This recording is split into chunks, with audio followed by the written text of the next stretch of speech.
Mr. President, Secretary General, Excellencies, ladies and gentlemen, I'm honored to address the United Nations General Assembly once again. I congratulate His Excellency Mr. Volkan Bozkır on his election as the President of the 75th session of the General Assembly. We also appreciate the skillful leadership of the outgoing President, His Excellency Tijani Mohammad Bande, especially during the COVID-19 crisis. We commend the leadership of the Secretary General in these extremely turbulent times. Mr. President, since my government assumed office, our consistent effort has been to fundamentally transform Pakistan. We envisage Naya Pakistan to be modeled on the principles of the state of Medina, established by a holy prophet, Muhammad sallallahu alaihi wasallam. A just and humane society where all government policies are directed at lifting our citizens out of poverty and creating a just and equitable dispensation. To achieve this goal, we need to have peace and stability. Thus, our foreign policy aims to have peace with our neighbors and settle disputes through dialogue. Mr. President, the 75th anniversary of the United Nations is an extremely important milestone, as this is the only body in the world that can help us achieve our goals of peace and stability in our neighborhood. This is also time for us to reflect whether, as the United Nations, we have been able to realize the promise we collectively made to our peoples. Today, the foundations of the world order, non-use of or threat of unilateral force, self-determination of peoples, the sovereign equality and territorial integrity of states, non-interference in their internal affairs, international cooperation, all these ideals are being systematically eroded. International agreements are being flouted and set aside. Renewed great power rivalries are leading to a new arms race. Conflicts are proliferating and intensifying. Military occupation, illegal annexations are suppressing the rights of human beings to self-determination. According to the respected professor Noam Chomsky, mankind is at even a greater risk than it was before the First and Second World Wars in the last century. And this is because of the threat, increased threat of nuclear war, climate change, and sadly the rise of authoritarian regimes. We must come together to prevent such a catastrophe. We believe that the driving force in international relations must be cooperation in accordance with the principles of international law and not confrontation and force. We all must emphatically reaffirm our support for multilateralism. Mr. President, the COVID-19 pandemic has illustrated the oneness of humanity. In our interconnected world, no one is safe unless everyone is safe. Locking down to control the pandemic has triggered the worst recession since the Great Recession in the last century. This has hit the poorest countries the hardest, as well as the poor in all the countries. In Pakistan, we realized very early on that if we imposed a strict lockdown, the type that several affluent countries had imposed, we would have more people dying of hunger than the virus. Therefore, we adopted a policy of smart lockdown. While concentrating on the hotspots, the virus hotspots, we opened up our agriculture sector immediately and then followed it up by the construction sector, which employed most of the people. At the same time, and this is despite financial constraints, my government deployed $8 billion, unprecedented amount for our health services, plus support the poorest and most vulnerable households with direct cash payments through SR's program, and then subsidies to the small businesses. Even though our smart lockdown was heavily criticized in the beginning, but thanks to the Almighty Allah's grace, we have not only managed to control the virus, stabilize our economy, but most importantly, we have been able to protect the poorest segment of the society from the worst fallout of the lockdown. Today, Pakistan's response is cited among the success stories in controlling and responding to the pandemic. However, we are still not out of the woods, like no country is out of the woods today. But Mr. President, it was obvious from the outset that developing countries would need fiscal space to respond to and recover from the COVID crisis. Debt relief is one of the best ways to create that fiscal space for developing countries. Therefore, in early April, I called for a global initiative on debt relief. We appreciate the G20's official debt suspension initiative and the emergency and rapid financing offered by the IMF, World Bank, Asian Development Bank, and UN agencies. This, however, is not going to be enough. The IMF has estimated that developing countries will need over $2.5 trillion to respond and recover from the crisis. The official debt suspension will need to be extended and expanded. Additional debt relief measures will also be needed. Development banks should ensure adequate financial inflows. Rich countries have generated over $10 trillion to finance their own response and recovery. They should support the creation of at least $500 billion in new special drawing rights for the developing world.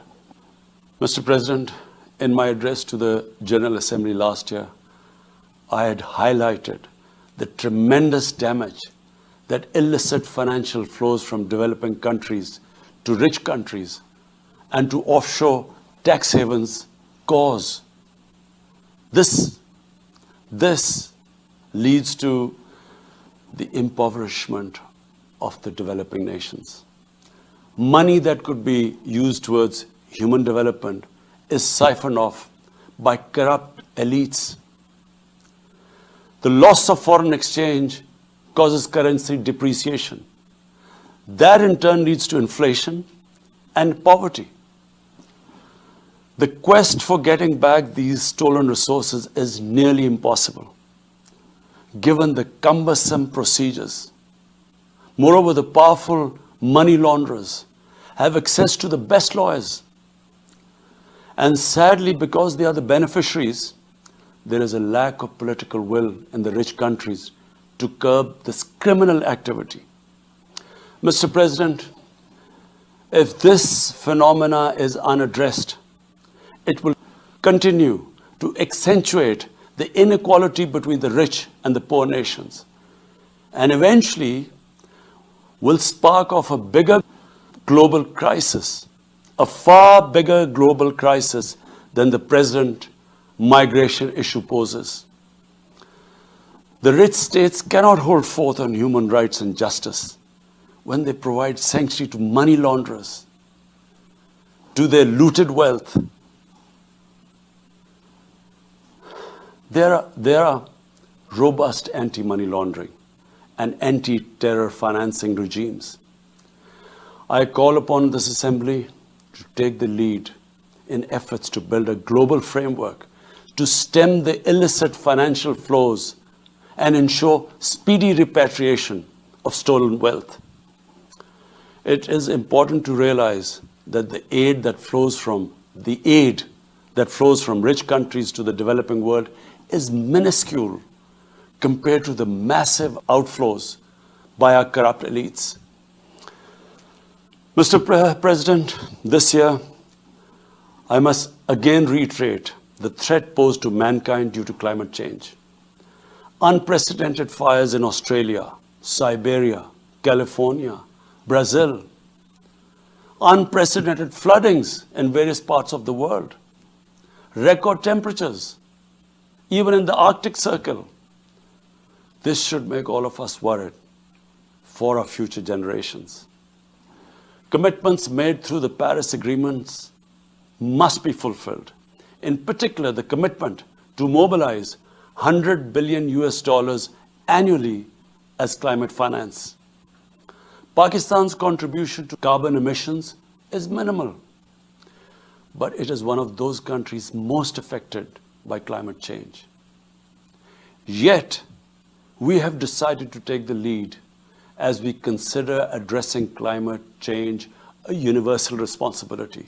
We have launched an extremely ambitious program to plant 10 billion trees in the next 3 years as a contribution to mitigating the effects of climate change. Mr. President, the pandemic was an opportunity to bring humanity together. Unfortunately, it has instead fanned nationalism, increased global tensions, and given rise to racial and religious hatred and violence against vulnerable minorities in several places. These trends have also accentuated Islamophobia. Muslims continue to be targeted with impunity in many countries. Our shrines are being destroyed. Our Prophet Muhammad ﷺ insulted. The Holy Quran burnt. And all this in the name of freedom of speech. Incidents in Europe, including republication of blasphemous sketches by Charlie Hebdo, are recent examples. We stress that willful provocations and incitement to hate and violence must be universally outlawed. This assembly should declare an international day, combat Islamophobia, and build a coalition to fight the scourge that splits humanity. The one country in the world today where I'm sad to say the state sponsors Islamophobia, and that is India. The reason behind this is the RSS ideology that unfortunately rules India today. This extremist ideology was founded in the 1920s. The RSS founding fathers were inspired by the Nazis, and they adopted their concepts of racial purity and supremacy. While the Nazis' hate was directed at the Jews, the RSS directs it towards the Muslims and to a lesser extent, the Christians. They believe that India is exclusively for Hindus and others are not equal citizens. The secularism of Gandhi and Nehru has been replaced by the dream of creating a Hindu Rashtra by subjugating, even cleansing India's 200 million Muslims and other minorities. In 1992, the RS destroyed the Babri Masjid. In 2002, some 2,000 Muslims were slaughtered in Gujarat, and this was under the watch of Chief Minister Modi. In 2007, over 50 Muslims were burnt alive by RSS arsonists aboard the Samjhauta Express train. In Assam, around 2 million Muslims face the prospects of being arbitrarily stripped of their nationality through the adoption of discriminatory laws. There are reports of large concentration camps being filled by Muslim Indian citizens. Muslims were falsely blamed, vilified, and victimized for spreading the coronavirus. They were denied medical attention on many occasions. Their businesses were boycotted. Cow vigilantes attack and kill Muslims with impunity. Last February, Muslims faced targeted killings with police complicity in New Delhi. Mass registrations in the past have often been a precursor to genocide. For example, the Nuremberg laws in Germany in 1935, and then in 1982 in Myanmar. The Hindutva ideology is set to marginalize almost 300 million human beings, Muslims, Christians, and Sikhs. This is unprecedented in history, and this does not augur well for the future of India. As we all know that marginalization of human beings leads to their radicalization. For over 72 years, against the wishes of the Kashmiri people, and in blatant violation of the resolutions of the Security Council, India has illegally occupied Jammu and Kashmir, and indeed its own commitments to the people of Kashmir. On 5th August last year, India illegally and unilaterally sought to change the status of the occupied territories and deployed additional troops, bringing the total number to 900,000, to impose a military siege on 8 million Kashmiris. All Kashmiri political leaders were incarcerated. About 13,000 Kashmiri youth were abducted and thousands tortured. A complete curfew was imposed. accompanied by a total communications blackout. Indian occupation forces have used brute force, including pellet guns against peaceful protesters, imposed collective punishments, including the destruction of entire neighborhoods, and extrajudicially murdered hundreds of innocent young Kashmiris in fake encounters, refusing even to hand over their bodies for burial. The Kashmiri media and those daring to raise their voice are being systematically harassed and intimidated through the use of draconian laws. All of this is well documented in the reports of the United Nations High Commissioner for Human Rights, communications from the Special Rapporteurs of Human Rights Council, statements from human rights and civil society organizations. The international community must investigate these grave violations and prosecute the Indian civil and military personnel involved in state terrorism and serious crimes against humanity being perpetrated, I'm sad to say, with complete impunity. The objective of this brutal campaign is to impose what the RSS BJP regime has itself called the final solution for Jammu and Kashmir. To this end, the military siege is being followed by moves to change the demographic structure of the occupied territory. This is an attempt to obliterate the distinct Kashmiri identity in order to effect the outcome of a plebiscite envisaged in the UN Security Council resolutions. This action is in violation of the UN Charter, Council resolutions, and international law, particularly the Fourth Geneva Convention. Changing demographic structure of occupied territory is a war crime. The brave Kashmiri people will never submit to Indian occupation and oppression. Their struggle is indigenous. They are fighting for a just cause, and generation after generation have laid down their lives to rid themselves of Indian occupation. The government and people of Pakistan are committed to standing by and supporting the Kashmiri brothers and sisters in the legitimate struggle for self-determination in order to divert attention from its illegal actions and atrocities in Indian-occupied Jammu and Kashmir. India is playing a dangerous game of upping the military ante against Pakistan in a nuclearized environment.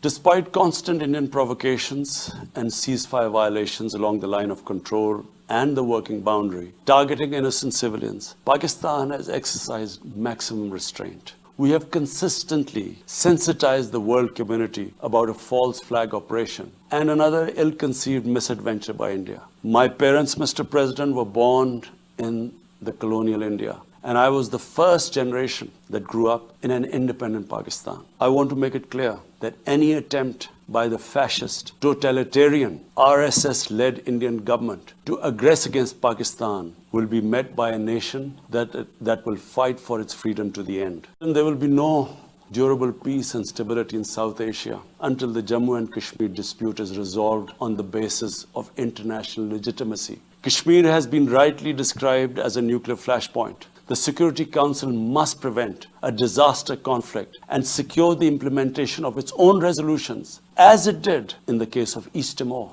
The Council has considered the situation in Jammu and Kashmir 3 times in the past year. It must take appropriate enforcement actions. It must also take steps to protect the Kashmiris from an impending genocide by India. Pakistan has always called for a peaceful solution. To this end, India must rescind. To reach this end, India must rescind the measures it has instituted since 5th August 2019, end its military siege and other gross human rights violations, and agree to resolve the Jammu and Kashmir dispute in accordance with the relevant UN Security Council resolutions, and of course, the wishes of the people of Kashmir.